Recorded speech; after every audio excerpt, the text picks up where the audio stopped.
Bonjour et bienvenue en Bourgogne-Franche-Comté.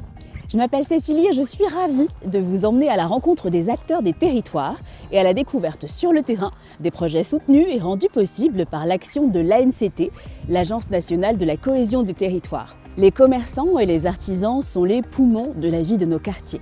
Ils participent autant à la vitalité de nos villes qu'à la transmission nécessaire des savoir-faire. Fragilisés par une conjoncture économique difficile et par la crise sanitaire, la redynamisation des commerces et de l'artisanat est essentielle pour nos territoires. Action Cœur de Ville, fonds de restructuration des locaux d'activité, manufactures de proximité, nombreux sont les programmes et les initiatives mis en place pour permettre aux habitants de Bourgogne-Franche-Comté de reconquérir leurs pôles commerciaux et artisanaux. Dans ce magazine, nous irons à Nevers et à Coulanges-les-Nevers dans la Nièvre, puis à Autun en Saône-et-Loire, ainsi qu'à Besançon dans le Doubs. Et en fin d'émission, nous irons rencontrer Florence Besancenot, adjointe au maire de Belfort en charge de l'attractivité commerciale. Elle nous parlera de l'action de C'est ma ville, une foncière commerciale qui œuvre pour la réouverture de commerces en centre-ville. Mais c'est en Bourgogne que nous entamons nos rencontres. De nombreuses actions de l'ANCT s'y conjuguent au service de la redynamisation commerciale et artisanale. Acteurs des territoires, c'est parti!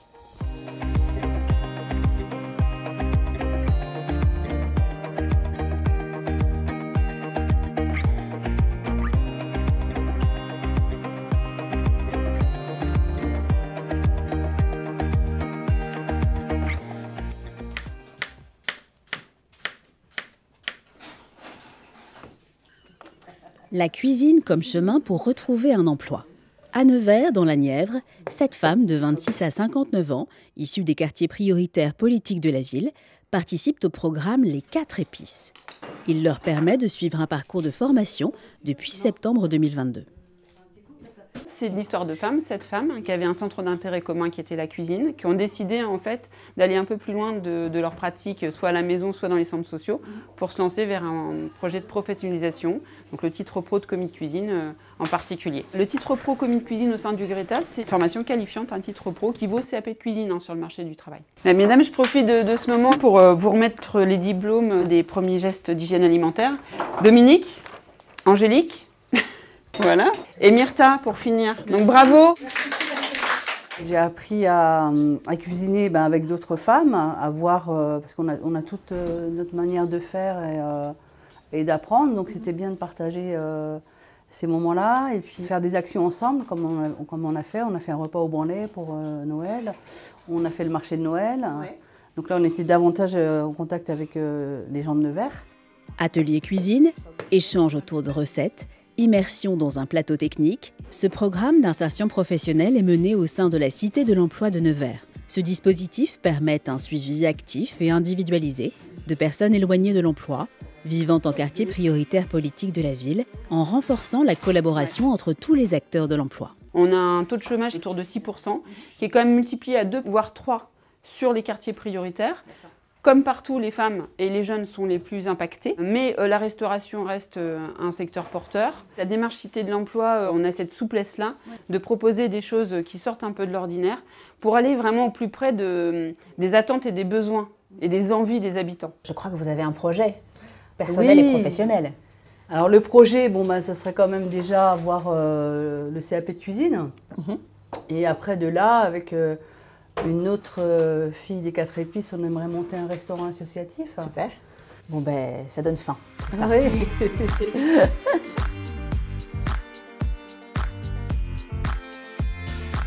Dijon Métropole, 3, pays de Montbéliard agglomération, autant de territoires labellisés Cité de l'Emploi dans la région. Nous voici désormais en Saône-et-Loire, à Autun, une ville de près de 13 000 habitants.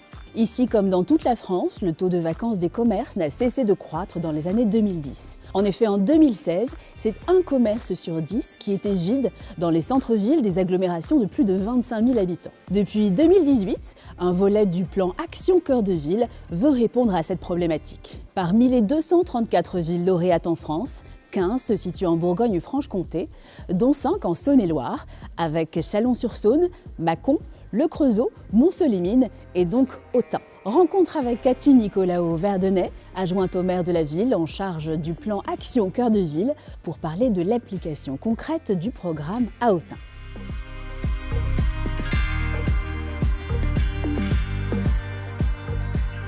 Bonjour. Bonjour Cécilie, bienvenue à Autun. Merci beaucoup, c'est ravissant. Quelles sont les actions qui sont entreprises par la ville pour dynamiser le commerce? Alors, dans le cadre du plan Action Cœur de Ville, on a mené 3 principales actions. Les premières, elles sont ce qu'on appelle les pépinières commerciales. L'idée était de prendre les porteurs de projets, de leur proposer des cellules vacantes et de leur proposer pendant 1 an 50% du loyer pris en charge par la ville. La deuxième action, elle a lieu avec une animation commerciale qui s'appelle Mon centre-ville a un incroyable commerce. Pendant 24 heures, les porteurs de projets venaient challenger leurs projets. L'idée, c'était d'éprouver le business plan aussi. Cela donnait droit éventuellement, là aussi, à une prise en charge du loyer pendant 1 an pour mettre en route l'activité commerciale. Et puis, la troisième animation que nous avons mis en place également au sortir du confinement, d'ailleurs, ça s'appelle les tickets commerçants, où là, il y avait un double enjeu, celui de relancer les commerces qui avaient fortement souffert, évidemment, et puis de redonner un petit peu de pouvoir d'achat également à nos concitoyens. Alors, la ville d'Autun a été en 2018 lauréate, comme 4 autres en Saône-et-Loire, du programme Action Cœur de Ville de l'ANCT. Qu'est-ce que ça vous a apporté concrètement? Alors déjà, une vraie ingénierie. Parce que c'est pas facile de mettre en place un plan comme celui-ci. Et la NCT, avec vraiment un très bel accompagnement, nous a permis de créer des réseaux. Et puis, forcément, d'aller chercher un petit peu d'argent. Les subventions étaient là assez importantes. On a pu mener un certain nombre d'opérations. Par exemple, ici même, en centre-ville, en lien avec le commerce, vous allez voir apparaître d'ici quelques temps un regroupement de pharmacies. Depuis la création du plan Action Cœur de Ville et depuis la création des pépinières commerciales, on a pu aider une 30aine de boutiques. Et puis, une des boutiques qu'on est très fiers d'avoir ouvert il y a quelques mois maintenant, c'était en décembre 2022, avec les 2 grands fleurons de l'industrie autunoise que sont Tolix et Nera, alors à mi-chemin là aussi entre l'industrie et le design et également l'artisanat, puisque les fabrications sont 100% made in Autun. C'est un petit peu plus loin, c'est ça? On y va. Ça, ce sont des cellules qui vont être reprises. Bonjour messieurs. La première chaise qui est aujourd'hui un produit icône de la marque. Des tissus qui sont intéressants, qui sont des tissages, des jacquards. On a eu l'opportunité d'ouvrir un concept store entre guillemets local qui allie les savoir-faire et les produits de nos 2 maisons, le parapluie d'un côté et le mobilier. Pour nous, être au centre-ville, c'était avoir une forte visibilité et une meilleure accessibilité pour nos clients. Ça nous taraudait depuis un moment, on en avait parlé il y a plusieurs années, et je dirais il manquait peut-être la petite impulsion qui a été donnée par la ville d'une part, et puis par Action Cœur de Ville par ailleurs. La ville a été moteur en nous proposant le local et en nous disant est-ce que une vitrine consacrée au savoir-faire autunois d'une certaine façon et à nos deux maisons avait du sens. Et comme voilà, le projet était presque clé en main, donc facilité d'un point de vue logistique et aussi en partie financier, on a dit allons-y. Très bien.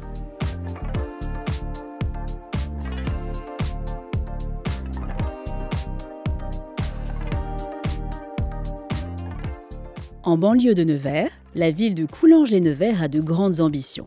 Son projet, se doter d'une place centrale afin de créer une identité propre à la commune. L'occasion de mettre en valeur les commerces et les artisans locaux.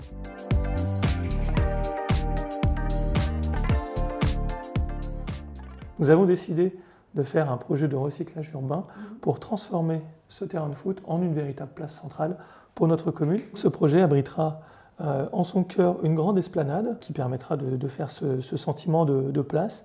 Aussi un espace vert pour avoir un îlot de fraîcheur en ville avec des jeux pour les enfants. Sur la partie nord, donc, nous avons une grande halle en bois qui va faire à peu près 550 mètres carrés qui va permettre d'abriter notre marché hebdomadaire. Super. On a déjà une première expérience sur notre écoquartier du Champ de la Porte où on a fait une petite halle qui nous sert de cœur de quartier et qui a été une sorte de répétition générale pour imaginer la grande halle qui sera sur la place centrale. Et donc sur la partie sud, on va donc proposer plusieurs cellules commerciales afin que des artisans et producteurs locaux puissent s'installer. Et puis sur toute la partie est, nous retrouvons toute une zone maraîchère que nous voulons mettre en valeur, ce qui permettra donc de produire des fruits et des légumes et de les vendre 50 mètres plus loin sur notre marché.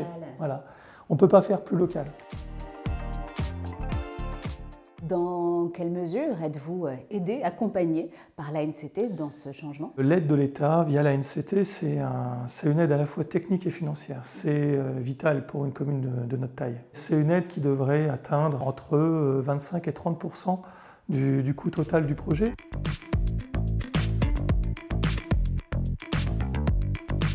Comme pour Autun, d'autres villes moyennes ont pu bénéficier du soutien d'Action Cœur de Ville en Bourgogne-Franche-Comté. C'est le cas de Mâcon, en Saône-et-Loire, qui aménage un nouveau quartier en centre-ville, baptisé l'Îlot des Minimes. Là-bas, les travaux d'agrandissement de la halle Saint-Pierre permettront d'accueillir une douzaine d'artisans et de commerçants à l'été 2023. Le programme Petite Ville de demain accompagne, lui, les projets de territoire de plus d'une centaine de villes de moins de 20 000 habitants dans la région. Ce programme est particulièrement impliqué dans l'élaboration de stratégies de revitalisation commerciale. À Saint-Claude, dans le Jura, une quarantaine d'artisans du territoire se sont réunis depuis juillet 2022 pour vendre leurs productions dans la boutique de l'Atelier. À Tournu, en Saône-et-Loire, c'est un magasin de producteurs locaux, la ferme d'à côté, qui a notamment ouvert ses portes à l'automne 2022 dans un ancien entrepôt SNCF. Le développement d'un système alimentaire local est le cœur du projet de la ville. Suite à la crise sanitaire et dans le cadre de France Relance, un fonds de restructuration des locaux d'activité doté de 60 millions d'euros a été acté pour amplifier les différentes actions de l'ANCT avec pour objectif de restructurer 6 000 locaux d'activité dans les territoires fragilisés. Fin 2021, la remise en état de 476 locaux avait déjà été soutenue, dont certains à Belfort, comme nous le verrons en fin d'émission. En parallèle de son soutien aux collectivités, l'ANCT gère également directement plus de 450 cellules commerciales sur 50 000 m² en France. L'agence mobilise différents services en fonction des projets, maîtrise d'ouvrage, conduite de projet, prospection d'enseignes ou de porteurs de projets, commercialisation et exploitation des locaux. Le but est de soutenir des opérations complexes, restructuration, réhabilitation, peu rentables ou qui n'aboutissent pas, faute d'investisseurs privés avant de se muer en bailleurs. Enfin, le dispositif Manufacture de proximité a, lui, pour vocation de soutenir des tiers-lieux dédiés à la production innovante, favorisant la collaboration d'artisans et d'entrepreneurs dans les territoires. On peut citer Au Bonheur des Chutes, à Auxerre dans l'Yonne, qui favorise le réemploi des matériaux délaissés, ainsi que l'Institut de Tramail en Saône-et-Loire, une école de formation en milieu rural, à des métiers de l'artisanat et de l'agriculture. Justement, on continue notre route dans le Doubs, direction Besançon pour aller y visiter l'Arête, labellisée Manufacture de proximité en 2022.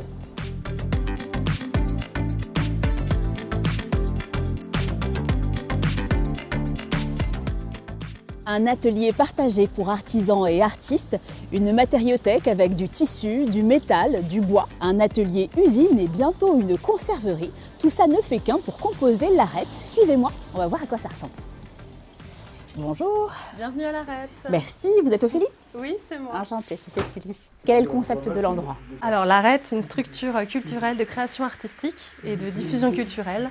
On fait des projets artistiques dans l'espace public et on réutilise beaucoup de matériaux. Donc ici, c'est une matériothèque, mais aussi un atelier partagé pour travailler ces matériaux. Et donc on valorise aussi les savoir-faire d'artisans et on crée des petites séries d'objets. Ça donne envie de visiter, on peut commencer ? Oui. Donc là, par exemple, on va faire un rideau pour le café à partir de masques en tissu qui n'ont pas été utilisés pendant le Covid. Et puis des morceaux de bâche qu'on a récupérés chez un industriel. Là, c'est aussi un jeu qu'on a fabriqué aussi lors de la petite usine. Voici l'espace textile. Et il y a aussi plein de matériaux qui ont été récupérés auprès d'artisans, de commerçants, d'industriels, donc des tissus, de la laine. Voici l'atelier bois et réparation, avec aussi les outils. Ce qu'on essaie beaucoup de mettre en place, c'est des partenariats avec des entreprises, des industriels, pour pouvoir récupérer un type de déchets en plus grande quantité, pour pouvoir faire des petites séries d'objets justement.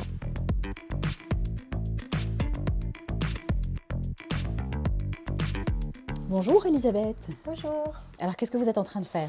Eh ben, je suis en train d'émailler un pot. Qu'est-ce que vous venez faire à l'Arête ? Est-ce que vous êtes ici régulièrement ? Oui, je suis régulièrement ici. J'ai un petit peu participé au montage de cet atelier parce que voilà, ça m'intéressait d'avoir un peu accès à un atelier polyvalent. Ce que j'aime bien, c'est de pouvoir utiliser aussi bien la terre que des incursions de textiles. Qu'est-ce que je peux faire pour contribuer à l'œuvre ? Eh ben, je ne sais pas si vous avez envie de vous essayer. Voilà, l'émail, pas hésiter à en mettre une bonne couche suffisante. D'accord. Et est-ce que vous avez déjà eu des élèves ?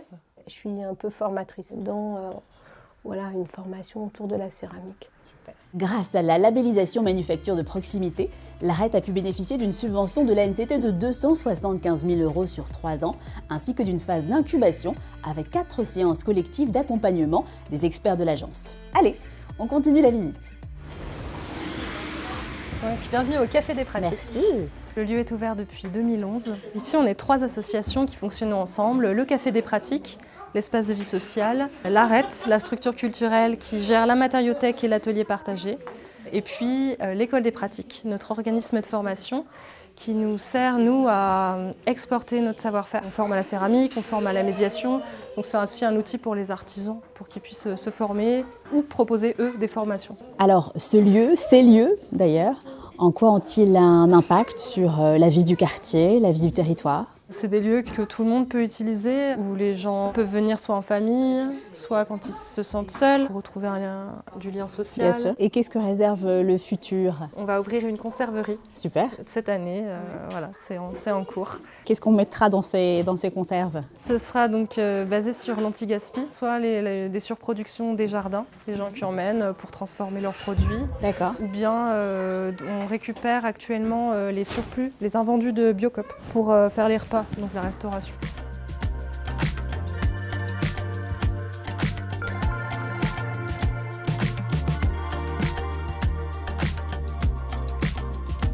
Dans le quartier Jean Jaurès au nord de Belfort, de nombreux locaux commerciaux étaient vacants depuis plusieurs années, avec de nombreux travaux à y réaliser. La ville s'est donc dotée en juin 2019 d'une foncière commerciale, C'est ma ville, dans le but de rénover ces locaux et d'y réinstaller de nouveaux commerces. Et ça marche. Comment cela fonctionne-t-il? Rencontre tout de suite avec Florence Besancenot, adjointe au maire de Belfort, en charge de l'attractivité commerciale.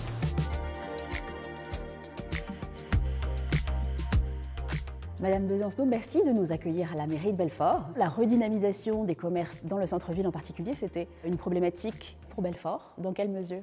Le commerce de proximité, effectivement, c'est le cœur du centre-ville, c'est le poumon. Nos villes se sont généralement construites autour du commerce de proximité et malheureusement, le commerce a changé, s'est délocalisé. Donc des facteurs qui ont favorisé effectivement une fuite de nos commerces du centre-ville. Pour pallier cette situation, vous avez créé une foncière commerciale, C'est ma ville. Est-ce que vous pourriez nous en parler? La ville préempte des commerces qui sont rachetés donc, par C'est ma ville pour réhabiliter ces locaux commerciaux, pour les commercialiser et ensuite pour les relouer à des prix compétitifs. Ce qui nous permet aussi d'agir sur la pertinence de certains commerces à certains endroits. On a 17 locaux qui ont été préemptés ou en cours de préemption. C'est plus de 3,4 millions d'acquisitions. C'est aussi la réinstallation de commerces qui ne seraient pas venu parce que pas les moyens. Le sens du mot redynamisation prend tout son sens quand justement on peut accompagner des porteurs de projets. Et grâce à cet outil, C'est ma ville, on peut les accompagner. Les gros travaux, les locaux achetés, les locaux réhabilités ont permis l'installation de beaux commerces. Bonjour. Bienvenue chez Défense Entrée. Nous voulions nous implanter donc au cœur de Belfort. À partir de là, on a pris contact avec la mairie. La mairie nous a trouvé un endroit prédéfini. Ensuite, nous avons travaillé en collaboration avec C'est ma ville, qui eux-mêmes ont pris en charge les travaux, c'est-à-dire qu'il y avait une rénovation totale de la structure. Le coût global de la structure a été entre 380 à 400 000 euros. C'est des travaux quand même très importants et c'est vrai que sans C'est ma ville, je pense que réellement on ne serait pas venu. Voilà.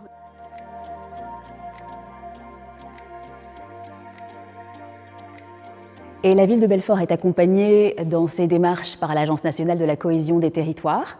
Dans quelle mesure? On a été accompagné effectivement dans le financement des travaux. On a fait beaucoup de travaux de réhabilitation, par exemple sur l'avenue Jean Jaurès notamment.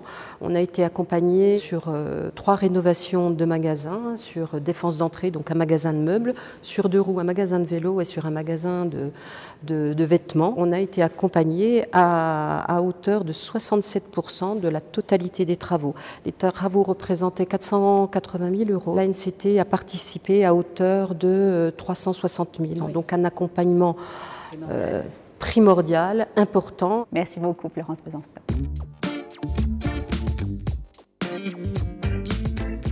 Voilà, c'est donc ici que notre émission en Bourgogne-Franche-Comté s'achève. On vient de voir grâce à tous ces beaux projets combien l'Agence nationale de la cohésion des territoires est mobilisée, que ce soit via ses programmes ou via son accompagnement opérationnel et stratégique, pour apporter son aide et son ingénierie aux acteurs qui s'engagent en faveur de la redynamisation commerciale et artisanale. On se retrouve très vite dans une nouvelle région de France pour découvrir encore plus d'actions au service des territoires. À bientôt!